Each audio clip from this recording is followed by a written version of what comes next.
Hello दोस्तों, BTS एक ऐसा नाम है जिससे आप सब जरूर वाकिफ होंगे। हाल ही के वक्त में बीटीएस ने सोशल मीडिया पर काफी बड़ी फैन फॉलोइंग बना ली है, जिसे वो लोग बीटीएस आर्मी बुलाते हैं। और ये आर्मी इतनी ज्यादा बड़ी है कि बीटीएस के बारे में एक भी खराब पोस्ट अगर आप कहीं सोशल मीडिया पर डालें तो आपकी खैर नहीं। खैर, हम आज बीटीएस या बीटीएस आर्मी के बारे में बात नहीं करेंगे, बल्कि हम बात करेंगे कि बीटीएस पैसों को कैसे कमाते हैं और फिर ये अपने पैसों को किस तरह से उड़ाते हैं। इसीलिए वीडियो में लास्ट तक बने रहिएगा।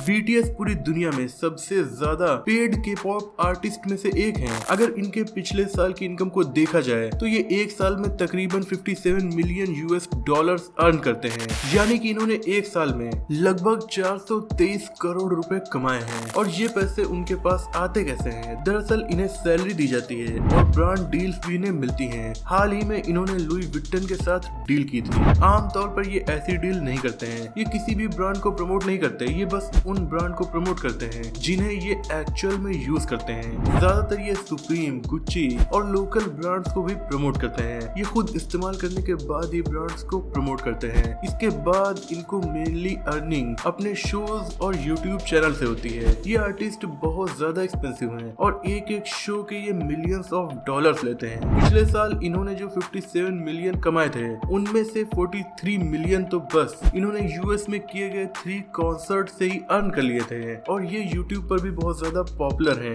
इनका हर एक न्यू वीडियो इनके पुराने रिकॉर्ड्स को तोड़ देता है। पूरे वर्ल्ड में बीटीएस सबसे बड़े एंटरटेनर्स में से एक माने जाते हैं। ज्यादातर लोगों को लगता है कि बीटीएस ने ही के पॉप को स्टार्ट किया है, लेकिन ये बात बिल्कुल गलत है। बीटीएस के पहले भी कई के पॉप आर्टिस्ट थे जो काफी ज्यादा पॉपुलर भी थे और बिग हिट एंटरटेनमेंट कंपनी थी जिन्होंने बीटीएस को लॉन्च किया। स्टार्टिंग में बीटीएस को शुरू करने के बाद इनकी कंपनी ऑलमोस्ट बैंकक्रप्ट भी हो गई थी, लेकिन बाकी के पॉप ग्रुप्स जो बिग हिट के अंदर थे उन्होंने इस कंपनी को संभाल लिया। ऑफिशियली बीटीएस को साल 2010 में साइन किया गया था, लेकिन इनका डेब्यू साल 2013 में हुआ। इन्होंने पॉपुलर होने के काफी अलग तरीकों को अपनाया, जैसे कि बाकी के पॉप ग्रुप्स अपने वीडियो को प्रमोट कर रहे थे, वैसा इन्होंने नहीं किया। इन्होंने एक नॉन ट्रेडिशनल वे को अपनाया। इन्होंने पहले अपने आप के इंडिविजुअल नाम को बनाया, यानी कि ये एक सोशल मीडिया इन्फ्लुएंसर बने और उसके थ्रू ऑडियंस को अट्रैक्ट किया।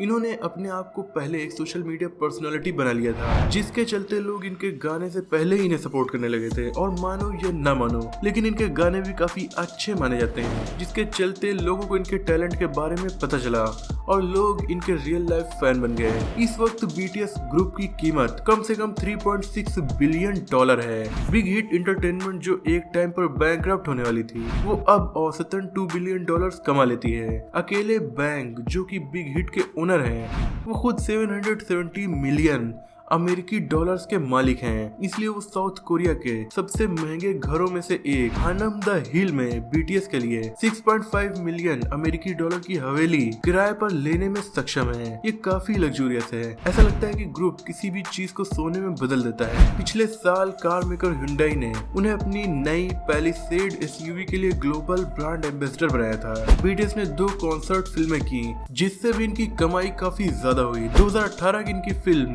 बर्न द स्टेज ने दुनिया भर में 20 मिलियन डॉलर से भी ज्यादा की कमाई की थी, जबकि इनकी latest film love yourself in Seoul जनवरी में रिलीज होने के बाद भी 10 मिलियन डॉलर से अधिक की कमाई कर चुकी है। इससे आप जान सकते हैं कि ये कितने ज्यादा फेमस हैं। इनका फेमस होना केवल इनका ही नहीं बल्कि इनके देश का भी बहुत ज्यादा फायदा करवाता है। जैसा कि मैंने आपको पहले बताया कि इनकी कीमत 3.6 बिलियन डॉलर है, तो हमने ऐसा इसलिए कहा क्योंकि बीटीएस की वजह से हर साल साउथ कोरिया को तकरीबन 3.6 बिलियन डॉलर्स का फायदा होता है। और सिर्फ बीटीएस की वजह से साउथ कोरिया के टूरिज्म में 53% का बूस्ट आया है, यानी कि पहले के सालों के मुकाबले अब यहाँ 53% ज्यादा लोग आते हैं। यानी ये साउथ कोरिया देश का खजाना है। अंदाजे के मुताबिक 8 लाख लोगों ने स्पेशली बीटीएस की वजह से साउथ अपने ट्रेवल डेस्टिनेशन के रूप में चुना। उनकी पॉपुलैरिटी ने साउथ कोरियन प्रोडक्ट्स जैसे कपड़े, मेकअप और फूड की सेल्स भी बढ़ा दी है। उस रेस्टोरेंट में खाना पसंद करते हैं इनके फैंस दुनिया भर से यहाँ जाकर वहाँ से कपड़े खरीदना पसंद करते हैं जहाँ से BTS लेते हैं। जो भी चीज BTS साउथ कोरिया में करते हैं, लोग दूसरे देशों से आकर वो साउथ कोरिया में करने की कोशिश करते हैं। और अगर ऐसा ही चलता रहा तो अगले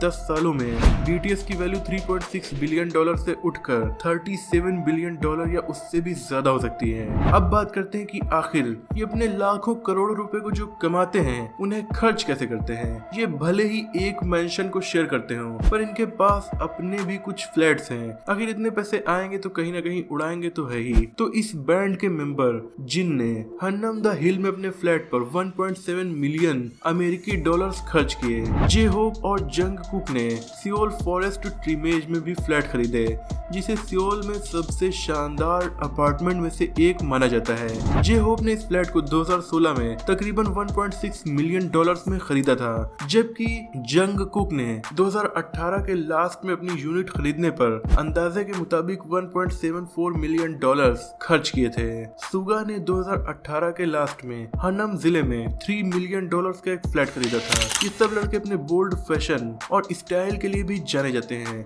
फेमस लोगों को लग्जरी ब्रांड्स के स्पॉन्सर मिलना आम बात है, लेकिन BTS इस तरह के स्पॉन्सर्स को एक्सेप्ट ही नहीं करते। जैसा कि मैंने कहा कि ये केवल उन ब्रांड्स को ही प्रमोट करते हैं जिन्हें वो रियल लाइफ में यूज करना चाहते हैं, और इन्हीं सब ब्रांड्स के महंगे कपड़े खरीदने के लिए ये हजारों डॉलर्स यूज कर लेते हैं। एक इंटरव्यू में बताया गया था कि इनके पूरे ग्रुप में जे होप सबसे ज्यादा पैसे खर्च करते हैं, खास करके कपड़ों पर। उन्होंने इंटरव्यू में बताया था कि अब ये ऐसा नहीं करते हैं, लेकिन एक टाइम था जब ये कपड़ों पर इतने ज्यादा पैसे खर्च करते थे कि आपको यकीन ही नहीं होगा। उन्होंने एग्जैक्ट तो नहीं बताया, लेकिन वो डेफिनेटली बहुत ज्यादा खर्च करते होंगे। केवल कपड़ों और लग्जरी चीजों के अलावा इनके पास विदेशी पालतू जानवर भी हैं, जिनके पास अभी गुकमुल नाम का ल्यूसिस्टिक शुगर ग्लाइडर है, जिसकी कीमत 1500 से लेकर $2500 के बीच हो सकती है। बाकी के सभी मेंबर्स के पास यूनिक एनिमल नहीं बल्कि कॉमन एनिमल्स हैं। जैसे वी के पास ग्रुप में सबसे ज्यादा पालतू जानवर हैं, जिनमें 4 पेट डॉग और 1 कैट शामिल है, जबकि वी ने अपने पालतू जानवरों की ब्रीड के बारे में नहीं बताया है। लेकिन सोशल मीडिया पर पड़ी इनकी फोटोज से हम ये बता सकते हैं कि इनके पास पोमेरेनियन और कोरियाई जिंदो और एक चिंचिला पर्शियन कैट भी है। ये सभी महंगी और प्रीमियम ब्रीड है। सुगा के पास होली नाम का एक टॉय पोडल भी है। टॉय पोडल की कीमत हजारों डॉलर्स हो सकती है। हालांकि इनके पास लेविश लाइफ स्टाइल है। BTS मेंबर्स को केवल अपनी लेविश लाइफ स्टाइल के लिए नहीं बल्कि डाउन टू अर्थ बिहेवियर के लिए भी जाना जाता है, और ये कभी भी अपने पैसों का ईगो नहीं दिखाते हैं। ये लोग काफी ज्यादा हम्बल हैं, और इन मेंबर्स ने फूड बैंक, एनिमल शेल्टर्स और बच्चों के मेडिकल फंड के लिए कई बार चैरिटीज में दान भी किया है। 2017 में उन्होंने लव माई सेल्फ कैंपेन शुरू किया था। इसके लिए इन्होंने यूनिसेफ के साथ कोलैब किया था, जिसका मकसद आत्मविश्वास को बढ़ाना और वायलेंस को खत्म करना था। इस कैंपेन ने दुनिया भर में 1.4 मिलियन डॉलर से ज्यादा फंडिंग रेज की, और ये सारी फंडिंग चैरिटी में ही दी गई। 2018 में BTS दुनिया का पहला K-pop ग्रुप बना जिसने UN को भी एड्रेस किया।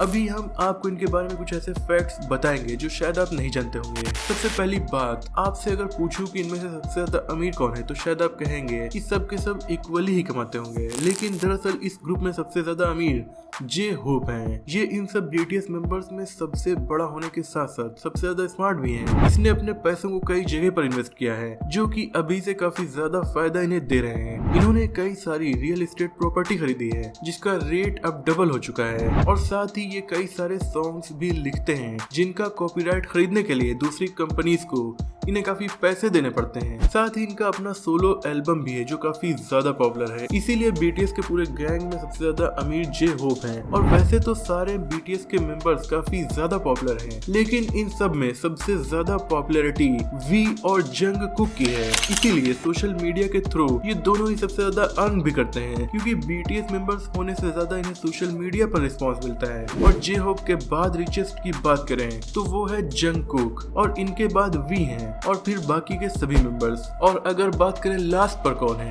तो वो है सुगा, क्योंकि सुगा ने कुछ जगह पर इन्वेस्ट किया था जहां से उन्हें लॉस झेलना पड़ गया। लेकिन एंड ऑफ द डे ये सभी मेंबर्स बहुत ज्यादा कमाई करते हैं। क्लियरली तो इनकी कमाई आपको नहीं पता चलेगी, लेकिन मंथली इनकी कमाई मिलियंस ऑफ डॉलर से ज्यादा है। तो दोस्तों ये थी कुछ बातें बीटीएस के बारे में, उनकी इनकम और कैसे वो अपने पैसों को खर्च करते हैं इस बारे में। आपको ये वीडियो अगर पसंद आई हो तो इसे लाइक और शेयर कीजिए। ऐसे इंटरेस्टिंग टॉपिक्स पर नॉलेजफुल वीडियोस देखने के लिए हमारे चैनल को सब्सक्राइब करके बेल आइकन को प्रेस कर दीजिए।